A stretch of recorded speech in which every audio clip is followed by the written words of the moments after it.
Quero meditar com os amados, saber reconhecer os tempos e as tempestades. Temos passado por várias chuvas aí, né? Mas a Bíblia diz uma coisa interessante. No livro de Lucas, no seu capítulo 12, no verso 54. Disse também às multidões: quando vedes aparecer uma nuvem no poente, logo dizes que vem chuva, e assim acontece. E quando vedes soprar o vento sul, dizes que haverá calor, e assim acontece. Mas no verso seguinte ele diz, pelo menos na minha versão, ele diz hipócritas. Não é palavrão, mas é falta de conhecimento. Vós sabeis interpretar o quê? Os aspectos da terra e do céu. E, entretanto, não sabeis discernir esta época, ou este tempo. E por que não julgais também por vós mesmos o que é justo? Quando fores com o teu adversário ao magistrado, olha o que ele diz aqui: esforça-te para te livrar deste adversário no caminho, para que não suceda, que mais? De te ficar preso ao juiz, e o juiz te entregar ao meirinho, e o meirinho te recolher à prisão. Digo que não sairá dali enquanto não pagares o último centavo. Irmão, essa palavra é muito forte, porque tem muita gente que diz assim: por que esse sofrimento não cessa? É só ler o texto daqui. Uma das maiores moedas que Deus nos deu chama-se arrependimento. E o arrependimento te gera a você se aproximar de Deus. E quanto mais você se aproxima de Deus, mais você tem a presença de Deus. E o que é a presença de Deus? Só poder? Não. É amor. Você começa a fazer umas coisas incríveis. Porque não depende mais disso ou daquilo, você tem a presença de Deus. E quando você tem a presença de Deus, você age como Ele. Jesus salvou todo mundo. Jesus nunca foi de baderna. Louvado seja o nome do Senhor. Ele sempre disse: eu estou aqui. Você quer? Eu estou sempre do teu lado. Você deixa? Irmãos, quando vem tempestades na nossa vida, e tempestades traz raio, enchente, granizo, um monte de coisa que é ruim. Interessante que muitas vezes algumas pessoas, né, recebem lá um alerta da Defesa Civil dizendo: olha, chuva assim, assim, proteja-se. Com raios, com ventos nas vizinhanças, né? Sempre toca lá no celular avisando: está vindo. Você vai para alguma região, começa a escurecer o tempo, fala: vamos enfrentar a chuva. E não entendemos as coisas que estão acontecendo, irmãos. Estamos no melhor tempo possível. Louvado seja o nome do Senhor. Amém? Glória a Deus, glória a Deus, glória a Deus. E aí nós ficamos ali, e eu quero trabalhar como eu trabalhei na madrugada com Deus, com as tempestades. Jesus passou por duas delas. Existe uma que faz parte do clima. É o clima, faz parte, é o tempo. E Jesus, nessas duas tempestades, teve duas posições. E isso é que é tremendo. Porque em uma delas, ele vem caminhando por cima das águas. E o barco, Jesus tinha mandado os discípulos irem na frente, ele sobe para orar. Mas o interessante é que a palavra diz assim, ele estava observando. Diga comigo, Deus está vendo. Deus me vigia e me protege. Ele estava vendo o barco já bater, as ondas ali, o vento é o contrário. E ele vem, e até algumas versões dizem que ele ia até passar pelo barco e talvez esperar do outro lado. Mas os discípulos disseram que era um fantasma. Eles tinham acabado de vir da multiplicação dos pães. E ficaram assustados. Sabe, essas tempestades, elas provocam algumas coisas em nós. Mas eu comecei a meditar nessas duas tempestades. E nessa tempestade, Jesus não repreende o céu. Ele não repreende nada.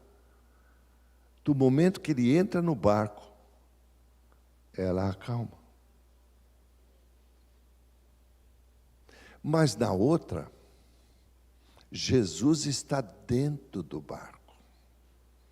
E ele fala com os discípulos, vamos para o outro lado. E no meio do caminho, levanta uma tempestade. E ele estava deitado dentro do barco, dormindo. Jesus estava no barco. E foram acordá-lo. Mestre, acorda, nós vamos morrer. Ele levanta e repreende os ventos e as águas furiosas. Mas no outro não. Por quê? Porque aquela ventania era contrária. Era algo que o Senhor tinha que fazer do outro lado. Foi lá que ele encontrou o gadareno lá, que estava endemoniado, e ele precisava ser liberto, e ele ia ser o evangelista da cidade. Então há momentos na nossa vida que nós vamos ser impelidos por alguma coisa que Deus quer que a gente faça, e nós vamos enfrentar tempestades. Mas em todas elas, Jesus está presente.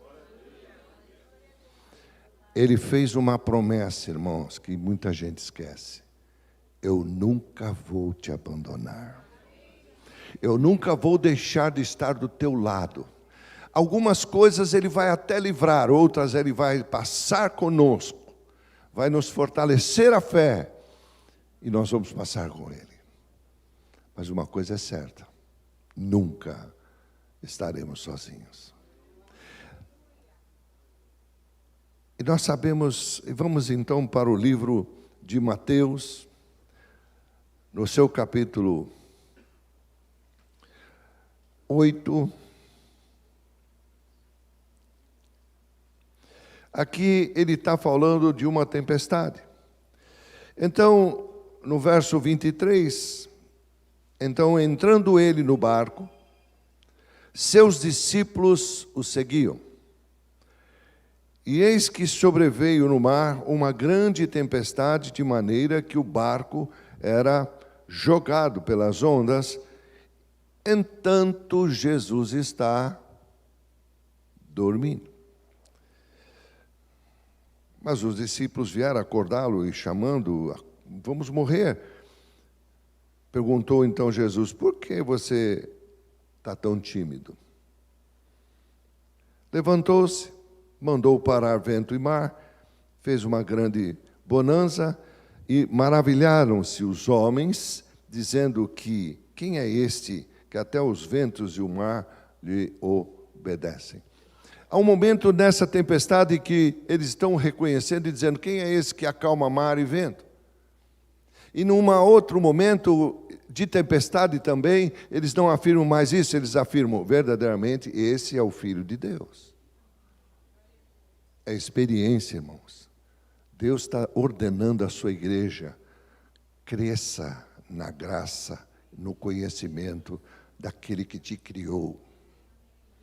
Nós sempre vamos ter, a cada dia, uma novidade de vida, um modo de enfrentar as coisas. E nesse texto aqui mostra, nesse primeiro momento, quando vem essas tempestades, nós começamos a pensar, bom, mas isso é um problema muito grande. Como eu vou enfrentar isso? Eu não vou enfrentar, quem vai enfrentar é meu Deus. Porque se eu estou declarando que Ele é o meu escudo é para pôr na frente. Se Ele é minha torre forte, torre de vigia, Ele está vigilante. Se eu estou declarando algo, eu tenho que viver o que eu declaro. Eu tenho que viver o que eu creio. Cada um de nós é o que você crê e o que você come. Simples. Louvado seja o nome do Senhor. Mas nós começamos a pensar, mas esse problema é muito grande, apóstolo, é uma coisa assim. Mas no livro de 1 Coríntios, no capítulo 10, no verso 13, diz: Deus é fiel. Deus é fiel. Tem uma música dessa? Não tem? Deus é fiel. Ele não vai te abandonar. Tinha um cântico que eu cantava ainda garotinho, né? Com Cristo no barco tudo vai bem.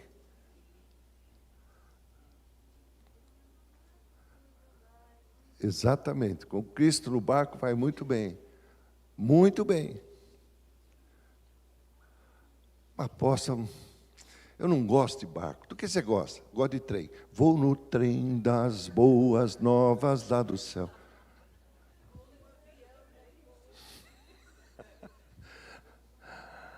Louvado seja o nome do Senhor, irmãos. Amém?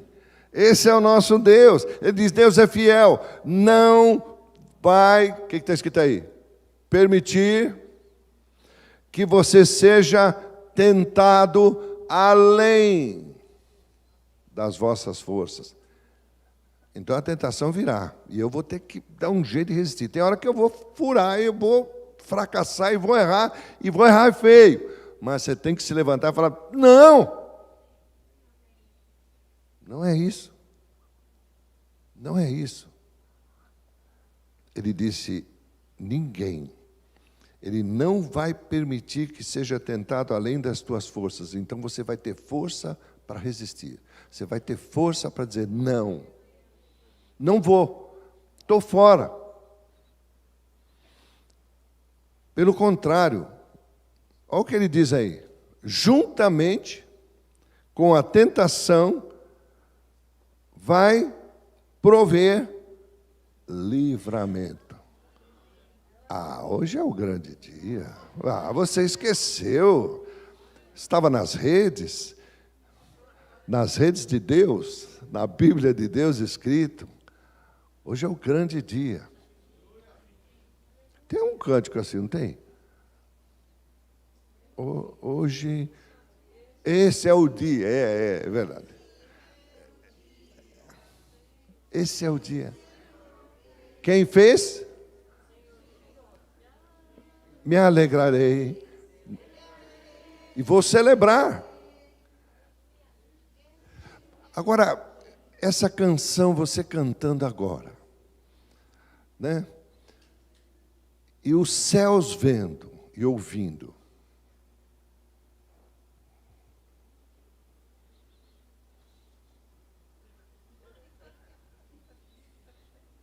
Um anjo olhando para o outro.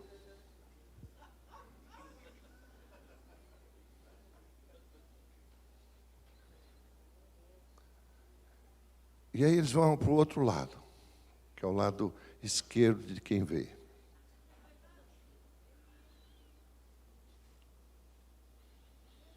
Será que eles entenderam?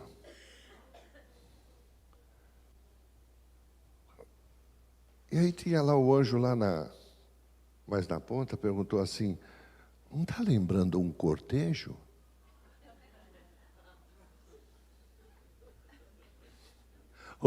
Deus te salvou de você ir para o inferno, de você passar o resto da eternidade, e nós estamos, hoje é o grande dia. Eu já devia estar cantando em pé, pulando, dando glória a Deus, louvando a Deus, sabe? Ele livrou. E Ele sempre nos dará um livramento. Oh, glória a Deus, glória a Deus, glória a Deus, glória a Deus. Quando nós passamos por várias coisas, irmãos, Deus está no controle. Outra coisa que o Satanás gosta que nós ficamos pensando quando passamos por esses problemas é que estamos sozinhos. Eu me sinto só. Não, senhor. Você pode não ter alguém do teu lado, mas Deus está. A tua ajuda vem do alto. A tua ajuda não vem de pessoas. Deus usa pessoas para te ajudar. Mas a tua ajuda vem do alto. É Ele que mostra, é Ele que revela como Ele vai fazer, como Ele vai resolver isso. Louvado seja o nome do Senhor. E sempre será daquela maneira que nós nunca pensamos naquilo. Meu Deus, olha o que Deus fez, nem me passou pela cabeça. Claro, não veio de você. Amém? Ele faz. Louvado seja o nome do Senhor.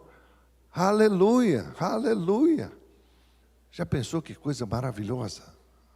Ele fazer algo através de mim, de você. Oh, glória a Deus. Aleluia, aleluia. Então, o que o inimigo quer? Ele quer pôr medo. Preocupação. Ficamos preocupados. Às vezes eu encontro alguns irmãos preocupados, dizendo, apóstolo, se eu partir, que vai ser da minha família? Eu falei, você está preocupado com isso, rapaz? Você pode ir para o inferno. Ora, se ele está cuidando agora, não vai cuidar depois? Louvado seja o nome do Senhor. E outra coisa que nos faz essas tempestades, perguntas. Por que estou passando por isso? Bom, Deus quer ensinar alguma coisa. Deus queria ensinar os discípulos. Ele queria mostrar aos discípulos que o pensamento surge, mas há um propósito, há um ensino. E no primeira tempestade aqui os discípulos estavam perguntando, quem é esse que está acalmando o vento e o mar? Mas na segunda, eles estavam dizendo, verdadeiramente, esse é o Filho de Deus. Então eles aprenderam. Eles aprenderam algo. Então, muitas vezes, os porquês é para nós apenas ouvirmos mais a Deus. Testificarmos mais as coisas. Nós entramos nas coisas, né? O ano já, todo mundo já não vê a hora que entra o ano já para poder, parece sair da epidemia, né? Não vê a hora para poder viajar. E concentra tudo naquilo. Aí tira lá uma semana, 15 dias, alguns têm, são mais melhores, né? Mais afortunados, tiram um mês, isso é uma bênção. Tiram um mês de férias. Né? Tem alguns que tiram um mês, falaram, eu não vou vir esse mês. Tirou um mês, está em casa, mas não veio na igreja. Ele está de férias. Férias de congregar.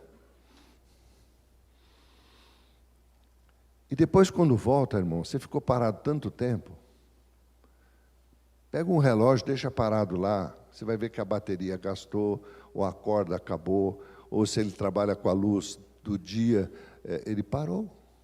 Por quê? Ficou parado. E aí, quando volta, até pegar outra vez, é difícil, é complicado.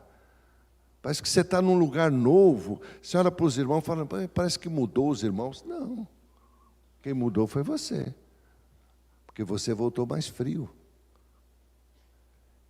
Então, tire pequenos pedaços durante o ano, para não tirar só um no começo do ano, e depois você trabalha que nem um louco o ano todo. Quando você chega em dezembro, já está carregado, é só pôr na maca e levar para o SAMU. Então, tire pequenos pedaços durante o ano, de refrigério, como Jesus fazia. Jesus ensinou isso. Ele ensinou até como tirar. A cada viagem, a cada coisa que faziam, eles voltavam, vamos se refazer as forças, descansa um pouco, reveja a sua família, vê aí, e depois vamos pegar firme de novo. Amém? A Bíblia ensina tudo, irmãos. A gente exagera em tudo. Louvado seja o nome do Senhor. E aí o medo vem. E Jesus permitiu, nós olhando nesse texto aqui, Ele permitiu que eles passassem por isso. No livro de Mateus fala sobre isso, o livro de Marcos explica melhor ainda, que a tempestade se repetiu, porque o coração deles estava endurecidos. Eles não tinham entendido ainda o que Jesus tinha acabado de fazer na praia, os milagres. E é tão tremendo quando você lê esse texto das tempestades, principalmente aquela do Gadareno, diz que a cidade não o quis. O mundo não nos quer. O mundo nos odeia. Por que então eu vou amar mais o mundo do que a Deus? Não tem como. As pessoas não aceitaram. Vieram lá e disseram, não fica aqui não. Vai embora. Jesus não brigou. Nem você ouve ou lê na Bíblia que ele bateu o pó daquela terra, como ele mandou fazer. Por que ele não fez isso? A cidade não o aceitou. A cidade não reconheceu um milagre, mesmo que as pessoas falaram, olha o homem que estava aí, que nós não podíamos segurar, morava em cemitérios, olha como ele está. Não aceitaram, ficaram todos apavorados, porque porcos se mataram. Temos um país apavorado porque entrou um governo, porque entrou isso. Meu irmão, o meu governo chama-se Deus. Agindo Deus, quem impedirá? Eu não estou nem aí para o resto. Por quê? Porque sempre haverá uma válvula de escape. Louvado seja o nome do Senhor. Ficamos preocupados com isso, com aquilo, com esse, com outro. Dividiu-se igreja, dividiu-se família, onde já se viu? Deus veio para unificar tudo, para tornar a força está na unidade. Independente do gosto que cada um tem. Essa é a força. Então Satanás, o que ele sempre vai pôr? Um contra o outro. Mas se eu vou carregar essas coisas, brigas e mágoas por muito tempo, irmãos, a Bíblia diz que eu vou ficar preso. Porque vai cair na frente do juiz, o meirinho vai pôr e você vai ficar preso enquanto não for paga a dívida. Como vai ser paga a dívida? Arrependimento e perdão. Não tem outro caminho. Oh, glória a Deus, meu irmão, glória a Deus. Deus está mostrando coisas tremendas para nós, e agora Ele mostra isso aos discípulos, e os discípulos estão ali, e Ele diz assim, eu permiti todas essas coisas porque teu coração estava duro, você não entendia o que eu estou fazendo na tua vida, você não entende o que eu estou fazendo na vida dos teus filhos. Tem gente que deixa de viver por causa de filho, porque está fazendo burrada. Ora, meu irmão, entrega na mão de Deus, deixa e espera. Você vai ver se conserta ou não conserta. Tudo que põe na mão dele se transforma. Então não tenha medo. Quando as tempestades começam a se repetir, como diz o texto aqui, significa que o milagre vai aumentar.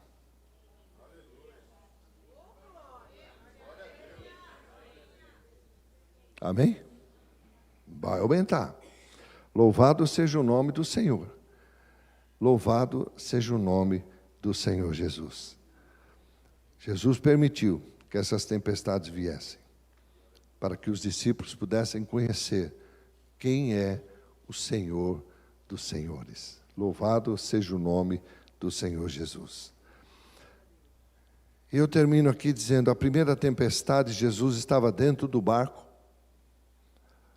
mas fora dos corações dos seus discípulos. Não adianta ele estar no barco, mas ele não está no meu coração. Ele tem que estar no barco e dirigindo o barco, dirigindo a minha vida. Na segunda, Jesus estava fora do barco, mas depois ele entra também nos corações dos seus discípulos. Louvado seja o nome do Senhor. Jesus acalmou a tempestade, de dentro e fora do barco. Você entende isso? Para mostrar que não há limites para o poder de Deus. Tanto fora como dentro, Ele acalma. Hoje é o teu dia da vitória. Toma posse mesmo e fala, não, é hoje. É hoje. Hoje eu creio nisso. Hoje eu determino as coisas que vai ser para o ano. Nem é para o mês, é para o ano. Não estou focado em leis, em coisas. Não, eu vou viver as coisas que Deus tem para mim. Como eu sempre digo, a nossa guia profética é a Bíblia. É a palavra de Deus. Ela já está determinada, não para uma fase, não para um ano, mas para uma vida inteira. A minha vida e a tua vida. Ceia fala disso. Talvez você tenha pensado que possa estar no meio dessa luta ou tempestade. E muitas vezes pensando que o problema é grande demais. Não, eu quero te dizer que Jesus é maior. Talvez está pensando, não, eu estou sozinho nessa. Não, Jesus disse, eu nunca vou deixar você sozinho. Talvez está com medo, um pouco de falta de fé, temeroso. A Bíblia diz, confia no Senhor. Entrega teu caminho para Ele. O mais Ele vai fazer. Louvado seja o nome do Senhor. Talvez quantas tempestades nós já passamos. Mas eu quero te dizer que em todas elas, o nosso Deus Jesus nunca deixou de operar em todas. Há uma mesa preparada diante de você. Ceia fala disso, porque Jesus pagou o preço de todas as tempestades que a gente tem que enfrentar. Todas. Nunca nos deixou aos raios vão te atingir. Não. A Bíblia diz, veio o vento, veio a chuva, veio a tempestade, bateu com ímpeto naquela casa, mas aquela casa não caiu. Por quê? Estava na rocha. Você é livre para construir a tua casa onde você quiser. Eu estou falando da tua vida, não estou falando da tua moradia. Eu te aconselho como a Bíblia aconselha, construa na rocha. Bases bíblicas. Você pode receber essa palavra? Então eu te abençoo em nome de Jesus. Pai, toda a honra, toda a glória a Ti. Obrigado, Pai, mais uma vez por o Senhor permitir vir ao templo, trazer, Senhor, a minha oferta, trazer a minha semente, trazer aquilo que o Senhor determinou sobre as nossas vidas. Eu te sou grato por isso. Eu te entrego toda a honra e toda a glória, em nome do Senhor Jesus. Santo, santo, santo, santo é o Teu nome. Eu te agradeço, Pai, por mais uma vez podermos participar da ceia. O que significa para nós isso? Obrigado, Pai. Em nome de Jesus. Eu te abençoo, meu irmão, minha irmã, em nome de Jesus, com esta palavra. Deus está no controle da nossa vida. Em nome de Jesus. Amém, Senhor.